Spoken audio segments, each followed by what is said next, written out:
Pierre Duchesne, que j'ai découvert il y a quelques années, 2 ans, 3 ans peut-être, au Festival d'Avignon, avec un spectacle qui s'appelle Une vie sur mesure. Ouais. Et donc, c'est l'histoire, c'est un peu à la Billy Elliot, François, tu vois, Billy Elliot, mais là, c'est un jeune batteur qui va découvrir une passion. Un peu solitaire au début. Ouais, totalement. Il est dans sa bulle. En fait, c'est un autiste qui va raconter toute sa vie à travers la batterie. Sa seule passion, sa seule obsession, c'est la batterie. C'est ce qui le fait vivre. Et tout le reste est derrière une vitre un peu. Il comprend pas tout ce qui se passe. Le rapport avec les autres, c'est très compliqué. Le rapport avec ses parents, c'est très compliqué. Et sur scène, donc, il y a 2 batteries, une acoustique et une électrique. Et le spectacle, est ponctué par des morceaux, par des moments, des impros, des moments où tu racontes.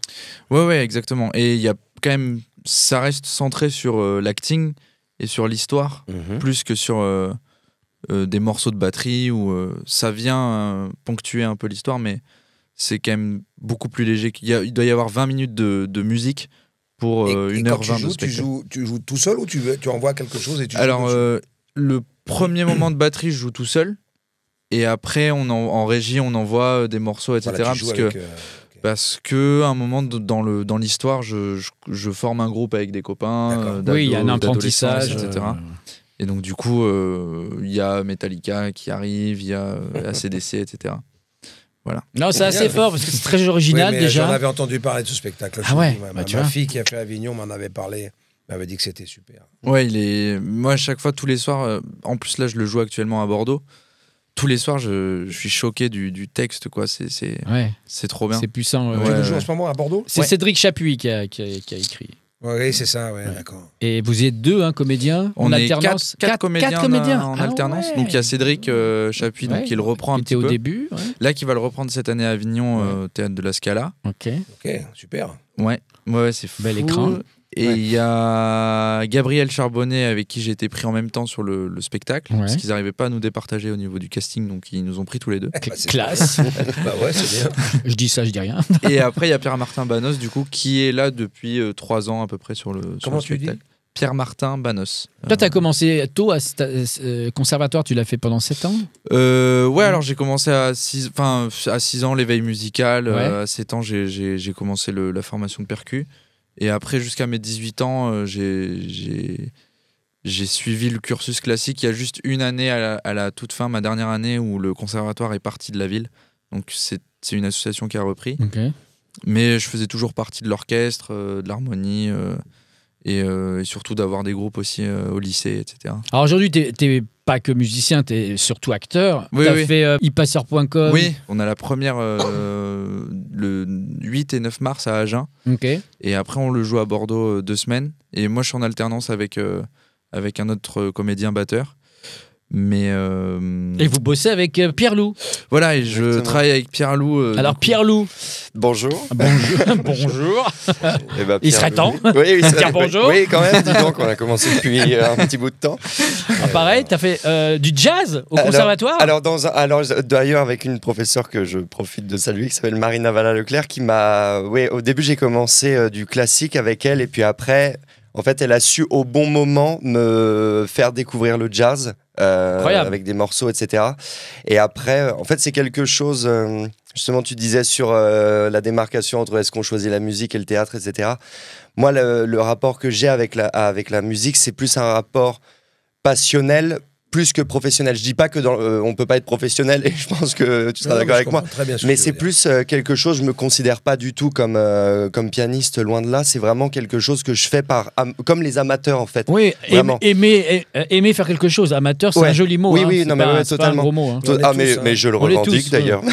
Professionnel, c'est qu'on arrive à en vivre. Oui, voilà, c'est ça. Mais amateur, c'est un très joli mot. Ouais, c'est ça. Et je continue à faire du piano vraiment dans cette optique-là de passion. En plus, j'ai la chance quand même d'avoir un groupe de copains qui est quand même très très talentueux. Donc, du coup, quand on est bien entouré aussi, d'une certaine façon, c'est le b.a.-ba, ça, on progresse à différents niveaux, de différentes façons aussi.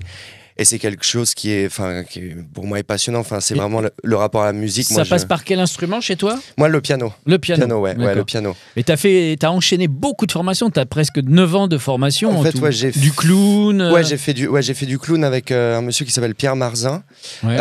Ensuite, j'ai fait une école supérieure d'art dramatique qui s'appelle l'ESCA, qui est basée. Comédie musicale aussi? Non, pas du tout. Non, c'est pas ça. Non. Alors, peut-être au cours Florent, parce qu'au cours Florent, ils ont maintenant une section comédie musicale, mais l'ESCA, c'est vraiment axé sur l'art dramatique, donc autant théâtre que cinéma. On est aussi formé évidemment à la mise en scène, voilà. Et qu'est-ce que je voulais dire? Oui, du clown aussi, et de l'écriture aussi. J'avais écrit des spectacles. Les Trois Sœurs, Les Trois Sœurs, ouais, j'étais comédien là-dessus. C'était un ami à moi, Noé Bezin, qui l'avait mis en scène. On avait joué au Théâtre du Ranelagh, dans le 16e arrondissement. Et oui, en fait, oui, j'ai beaucoup à l'ESCA. Ce qui est bien, c'est que c'est une école où on a le statut d'apprenti. Donc du coup, on a des cours le matin, généralement c'est de 10h jusqu'à 14h. Et après, l'après-midi est dédié au moment de tournage, au moment de répétition, au moment de représentation aussi. Donc pendant cette époque-là, ouais, j'ai quand même pas mal... j'ai eu la chance de pas mal... Et là, votre projet alors? On a nos 3 ans de formation au cours Florent. Et à la fin, ils nous proposent de faire un travail de fin d'études. Donc soit de reprendre un spectacle qui existe déjà. Donc on peut reprendre Claudel, Tchekhov, etc. Soit d'en créer un. Donc moi je me suis dit j'ai trop envie d'en créer un, c'est un peu l'occasion, on a une super salle à dispo, on peut jouer, enfin on avait vraiment tout le matériel nécessaire pour créer un spectacle, et l'écriture aussi d'histoire m'intéresse beaucoup, et donc du coup je me suis dit j'ai envie de reprendre Whiplash au théâtre, donc de faire vraiment une adaptation de A à Z du film. Et après, je me suis rendu compte que j'avais aussi envie de moi écrire mon histoire, d'écrire un peu les passions qui me trottaient un peu en tête et de les mettre un peu sur scène. Donc c'est un spectacle musical qu'on monte. Qui s'appelle Caravane. Duke Ellington. Tu sais, Caravane, c'est mon morceau préféré. Mais ouais. C'est Ellington qui a arrangé, c'est un morceau de Juan Tizol. Ah oui. Ah bah là, on a affaire à un pro. Mais non, mais je le dis, c'est pas... Souvent on pense que c'est un morceau écrit par Ellington, mais c'est pas composé par lui. Ah oui. On est dans un petit village de France, et après on part à Paris dans un club de jazz à la fin des années 50. Et donc du coup c'est un peu l'itinéraire de ce jeune homme qui va partir, qui va laisser un peu sa vie qu'il a construit et qu'il a créé avec sa sœur, avec sa famille, etc. pour vivre de la musique et s'accomplir en tant que musicien. Et être le meilleur batteur de France et de Paris, de tous les clubs de jazz, etc. Donc du coup, il va faire des rencontres donc avec le pianiste du club, avec le saxophoniste du club, avec le contrebassiste, avec la chanteuse, qui vont qui vont le faire évoluer, qu'il va y avoir une grosse période de succès, etc. Parce qu'il faut souffrir pour vivre de sa passion. Exactement. C'est un peu les mêmes thèmes que Whiplash, finalement, et de beaucoup d'autres films. Ce qui m'intéressait en fait, c'était de construire un parcours initiatique, d'écrire un parcours initiatique de quelqu'un, de raconter une vie entière. Au théâtre, c'est un peu compliqué parce qu'on n'a pas les mêmes moyens qu'au cinéma, on n'a pas les mêmes artifices, etc. Mais on peut y arriver par différents biais. Et c'était d'écrire un faux biopic. J'aime beaucoup les biopics, les histoires. Les parcours, quoi. Voilà, exactement, les parcours. Qui a rencontré. À quel moment de sa vie il a traversé aussi comment ça nourrit une existence, une trajectoire de vie. En fait, c'est tout l'univers de Damien Chazelle que j'aime beaucoup, notamment La La Land aussi, avec ce parcours un peu de destin et de parcours de vie. Et voilà, et de créer aussi quelque chose de festif, de très festif sur scène.